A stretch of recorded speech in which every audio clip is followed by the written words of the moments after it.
What is up, guys? JayFerGaming here. Welcome back to my Lewis Hamilton challenge, and it's the one we've all been waiting for. It's the jewel in the calendar. It is the Monaco Grand Prix, and it's raining. Just to top off a very tricky situation for me. If you're new to the series, then you've got to check out the other races, but this is the key one this season. From 20th place, yes, I'm in the best car, in the most difficult track, the most difficult to overtake as well. It's raining. How the hell am I going to win this race? Well, we're about to find out if I can. It's going to be very tricky indeed. I'm aiming to get the points realistically. As we look at the back of the grid, pretty standard. But as we look into the top 10, I'm surprised again, but what is Maldonado and Ericsson doing there once again? I think I say it nearly every weekend. And of course, on pole position, it's that guy once again. It's Nico Rosberg who is shining, with me stuck at the back. And this is going to be very tricky. It could cause a very exciting race. It really could. I mean, there's no strategy involved. If it's going to rain throughout, then we don't even need to make a pit stop, apparently. But there you go. So we need to dispatch the cars at the back as soon as possible and make sure we don't lose track of the cars ahead. It's the same every race, but it's a lot more prominent this weekend. But here we go. The lights are lighter up and away we go. We've got a pretty good getaway for once. The rain just must be a good chance of us getting a good start. Get the manners out the way. We're side by side with the McLaren. We did cut the corner there, but I think we were barged over, so I think I'll let that one go. Up to 16th. There's a bit of a gap ahead, actually. We were so slow into the first corner, and the conditions are very tricky. I did do some practice for this, but none of it was in the rain, so it was all kind of useless. But this is always an opportunity to get a few positions. We've got Hulkenberg here, just behind the two Toro Rossos who are side by side, and we're about to get boxed in. We've got nowhere to go, and Hulkenberg just easily goes up the inside. That was very unlucky there in terms of positioning. Verstappen's in the barrier. I think I clipped it as well. And yeah, we've just gained positions from the Manners and the McLaren so far. The two cars ahead are battling ferociously, and I'm hoping for something to happen to give me an opportunity. I don't have the confidence in the car at the moment. Need a few laps to get to that stage. But yeah, I could have potentially put the car up the inside there, but nah, it's too early for that. We're trying to come in Hulkenberg, but we can't get anything done. And here's a replay of the start. Past the two Manners, up the inside of the two McLarens, and Button gives us a nudge over. We'll see in slow motion here.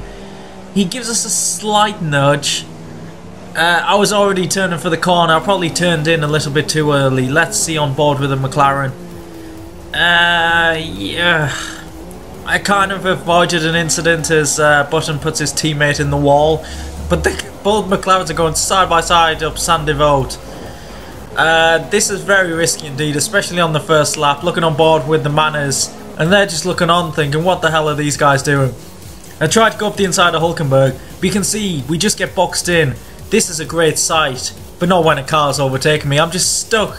We must have been going at like 30 miles per hour before the corner as well.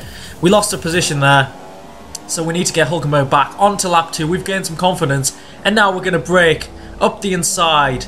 But we're still side by side. Hulkenberg gives us a nudge nearly into the barrier. Such aggression from the AI. Hulkenberg's all over the place, sliding around.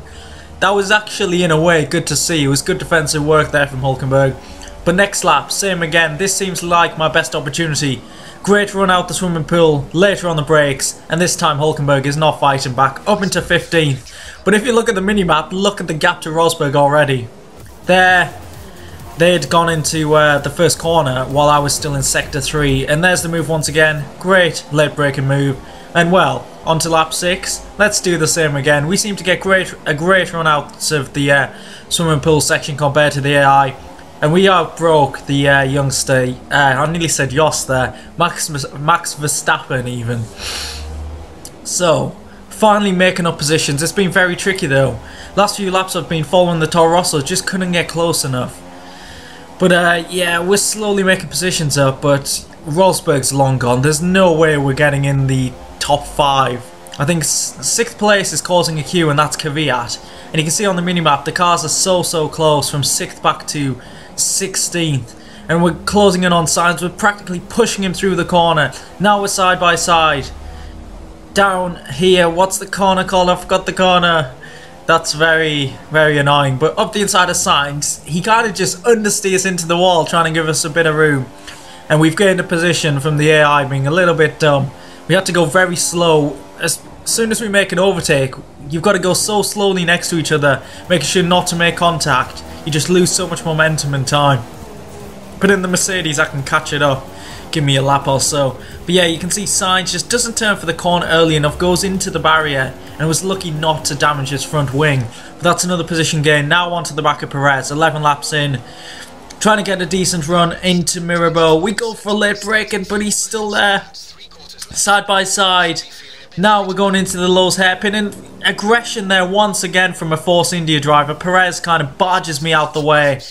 And we're still fighting him side by side through Sector 2. This is not supposed to happen like this. Up the inside, and finally we've got the move done. That was great racing there from Perez, I must admit. Kept it going relatively cleanly. He did barge me out the way at one point, but we'll see that again in the replay. And we'll get a really good aerial shot as well, just to see how close it really was. Up the inside, I didn't get the move done. I looked like I was ahead, but Perez came back, barged me a little, side by side in the Lowe's hairpin. But I kept it there, inside for the next corner, which gave me an opportunity, mounting the curb and having the inside, which was very important for this corner. And finally I got the position, and we are now up to 12th place, closing in on Felipe Nasr. And guess where we're going to make an overtaking opportunity? Well, it's after the swimming pool again, up the inside of the Sauber driver, getting braver and braver on the brakes. But Nasr was still there, so I had to slow down, make sure not to make any contact. He's still there, going into what's it called? It's the cafe. God, my mind's gone blank. That's really annoying. But finally, I've got past Nasr side by side once again. It's really good to see the AI going side by side with you. It's been a great battle in this race so far, even though we're only in 11th place. But lap 17, after a few struggling laps, closing in on Grosjean up the inside. This is so close. He's hit the barrier. We got a bit of oversteer, but he's still ahead. He's gone very wide into the barrier. Yellow flag. He's made contact, and I think there's damage there. We have to stop ourselves from cutting the corner. DRS has been enabled. Wow. It looks pretty wet for DRS, I must admit. I don't know what happened to Grosjean there. He seemed to just go straight into the wall. Definitely wasn't any contact between us. But we'll have to see from a replay as we get ourselves into the point. So Grosjean's hitting the barrier. Ignore the tyres. Codemasters. God. Ah, he didn't even clip the barrier. That's that glitchy wall. There's like an invisible wall there. And he bounced across the side of the track. He's got a puncture as well. I didn't even realise the tyres are spazzing out that much. But up into 10th, finally into the points. And we've got a chance of possibly 6th or 7th because Kvyat's train. He's helped us out so much. But these are the types of move I was attempting, and it was so difficult to get past some of the cars. It's very messy as well. You see me trying to get... I'm all over Massa, but I just can't get past, putting him in the barrier. It's frustrating, it really is. I now know how David Coulthard felt trying to overtake an Arrows in 2001, following for like 40 laps or something. But are we going to get Massa? No, we're not. Someone's gone into the pits. I think that was Maldonado. He was having a decent race as well. Don't know why he's pitting so early. Thanks, Massa. The AI is so aggressive around Monte Carlo. So aggressive. I should fight back and just barge him in the wall. But yeah, the AI are now pitting. And it's actually for dry tyres. Personally, I think it's still wet enough. It's perfect intermediate conditions. I think pretty much everyone has pitted. And that kind of shows how far ahead the front five are. They've all, well, they hadn't pitted at that point, but Ricciardo had a 30-second lead ahead of me. I stayed out for a few laps longer, and yeah, it was definitely time. Rosberg just put in a 120. My fastest lap was a 124, so it's definitely time to pit. We've actually lost a bit of time there. So into the pits, we're going to go for the option tyres because usually this is a one-stop race, so options to the end. It's the only way to do it. And let's see where we come out with these cinematic replays. So, the cars come down the start-finish straight. Kvyat, Ericsson is passed. That's Sainz, I think.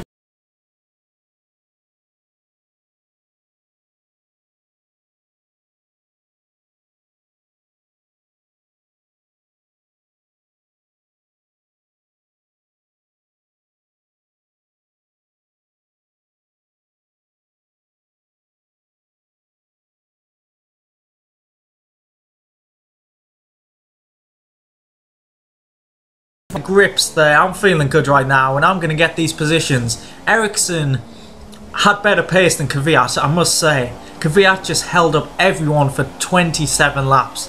That's why the gap between him and his teammate is so huge. It must be 30 plus seconds. And that means, unless there's an incident at the front, I'm going to get nowhere near the top 5. But here we go, a great run out the Novell chicane, up the inside of Ericsson. Is he going to mess it up like Grosjean? No, he's not. He didn't get the opportunity because I just flew up his inside. And now to get the slow train of Kvyat. And we actually got a decent opportunity on the next lap, going up Sander Road. Up the inside, we made slight contact, into the barrier. We were so lucky not to spin out there. That was an opportunity, and that was our only opportunity for a very long time. Because we were following Kvyat for about 9-10 laps. I got close enough, but not for the overtake. I couldn't just do a banzai up the inside. But now Mary is giving me a spectacular opportunity to get Kvyat. Round the outside of him through Mirabeau. Is this going to give me an opportunity? No, we're all locked up. This is getting so tense, and it's only for 6th place, but considering we've come from the back, that's probably a decent effort. This is how close I was getting to Kvyat every single lap. So frustrated, just need to get close enough, but this is the closest I've been into the tunnel. This is going to give me an opportunity into the chicane. Can we break Kvyat? Up the inside, can we get it done? We're all locked up, we're side by side in the chicane. He's given me so much room, which gives me the opportunity, and up the inside of Kvyat. Have we got it done? Come on. He's trying to go around the outside. That is unbelievable. But no, he's gone wide, slowed down, and finally we've got past. That was a great battle as we go wide there as well. But yeah, fair play to Kvyat. He did put up a fight there, but he just couldn't keep the Mercedes back. And yeah, this is Rosberg trying to lap the traffic. He got incredibly lucky there. He definitely could have spun out and lost the win. But sadly, Rosberg did win the race, and he was actually very close to lapping me. He was probably about 5-6 seconds behind before that incident. But we're coming to the start-finish straight. It's been a decently eventful race, coming from the back. We're finishing in 6th place, a decent performance. But we're going to lose a lot of points to Rosberg in the championship. It was always going to happen in Monaco. And there we go. Rosberg won from Raikkonen. Bottas made up the podium, so a good drive there from him. Ricciardo finished 47 seconds ahead of me as I beat the train leader Kvyat. And then Ericsson gets some good points. So does Verstappen. And Alonso only just misses out. Maldonado and Grosjean pitted very early. I think they pitted for Inters at first. They lost some good points because Maldonado was in 7th. But that's his problem. In the Drivers' Championship, there we go. It was always going to happen, but we're 21 points behind Rosberg. Raikkonen and Vettel close behind us. The battle's going to go on, and next race is going to be Canada, which should be a better opportunity for us to win from the back if we can. And if you did enjoy that race, please leave a like and subscribe if you haven't already. That Canadian Grand Prix is going to be pretty awesome. Constructors, 37 points ahead of Ferrari. It's a good battle. I think we did outscore them in this race, doing quick maths. But yeah, look forward to the next race. Hope to catch you then, and I'll see you. Bye.